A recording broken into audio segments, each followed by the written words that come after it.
Korea must stop its provocative and escalatory behavior. This comes after Trump issued a new threat to the North on Friday, saying that the U.S. military is locked and loaded, as Pyongyang accused him of driving the situation to the brink of nuclear war. Those words are very, very easy to understand. Flanked by his Secretary of State, UN Ambassador, and National Security Advisor, President Trump is turning up the heat on North Korea for a third time this week. Late tonight, asked, is the U.S. going to war? I think you know the answer to that.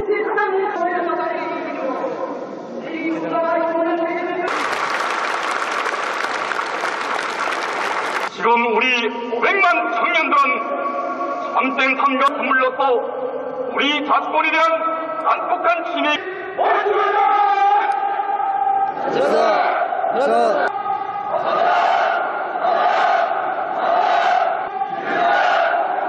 Today on the sun-drenched beaches of Guam, a tale of two islands.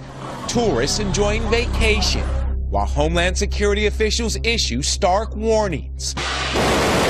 What to do if North Korea carries out its threat to lob 4 ballistic missiles in this direction.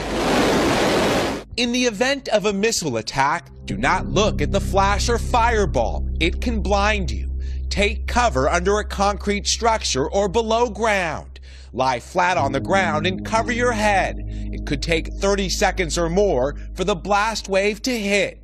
And if caught outside, shower with lots of soap and shampoo to help remove radioactive contamination. Washing hair and taping windowsills and stuff like that, that's kind of new to us. This is a weapon that we don't want to mess around with. North Korea's military says its missiles would drop fear into the United States, splashing down in international waters 20 miles off Guam. At that distance, this is roughly how close the missiles would come to shore.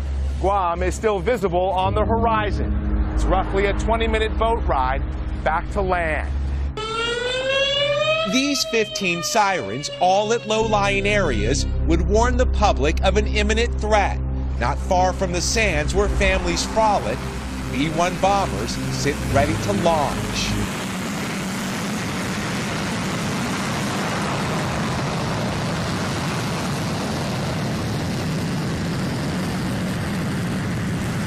Well, it has to be on the table, and all military options have to be on the table. That's what makes diplomacy effective, and that's what the last administration just couldn't figure out. You know, it's kind of like a football coach that took the pass off the table and just told the world we're going to run. That's essentially what President Obama did. Former National Security Advisor Susan Rice saying that we just have to settle for a nuclear East Asia. And that means the Japanese are likely to get their own arsenal. The South Koreans could get their arsenal. That's not something I'm prepared to live with. And the other piece here is the North Koreans will only get more sophisticated. Their missiles will get more mobile, so that means they can hide them easier. Submarines? They're going to go, they can possibly go to submarines. They're going to go very quickly from liquid fuel to solid fuel, which means they can launch them faster. And we could see more sophisticated ICBMs with decoys around the warheads and a 3-stage that could reach anywhere in the United States. So the stakes are high to stop this program right now. But I think we have to do everything before military action. Defense Secretary Mattis in a statement saying, quote, the combined allied militaries now possess the most precise, rehearsed, and robust defensive and offensive capabilities on Earth. The North Korean regime's actions will continue to be grossly overmatched by ours and would lose any arms race or conflict it initiates.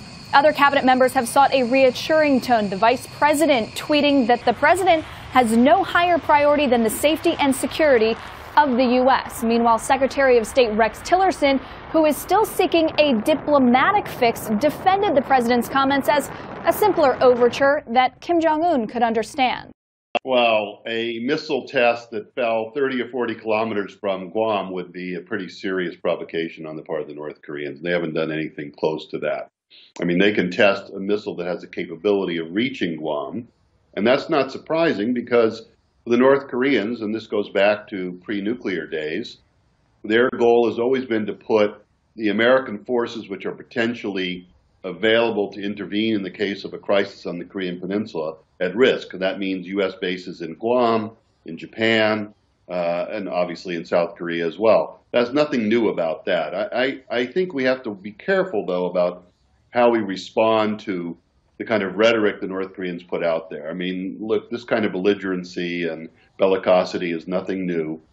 Even the specificity is not new. We saw Kim Jong-un standing by a map with targets in the U.S. and Texas and so on, more than a year ago. So they play these kind of games. What's dangerous is the intensification of the rhetoric on both sides, which gives people the sense that somehow or other war is imminent.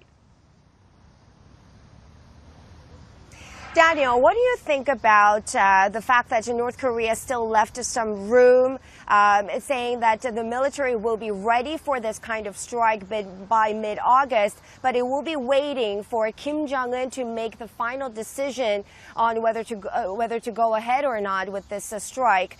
Do you read that as North Korea leaving room for some kind of breakthrough here?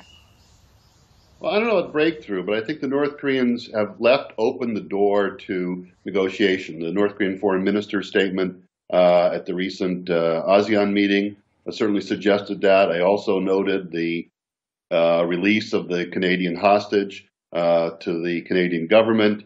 By no means do I consider this to be a closed door. Always the issue is on what basis do we negotiate? And that's true, by the way, on the U.S. side as well. I'm looking at the language of Secretary Tillerson, Secretary Mattis.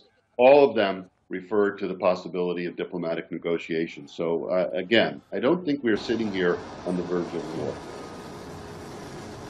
The best signal that North Korea could give us that they're prepared to talk would be to stop these missile launches. We've not had extended period of time, have not taken some type of provocative action by launching ballistic missiles. So I think that would be the first and strongest signal they could send to us, is just stop these missile launches.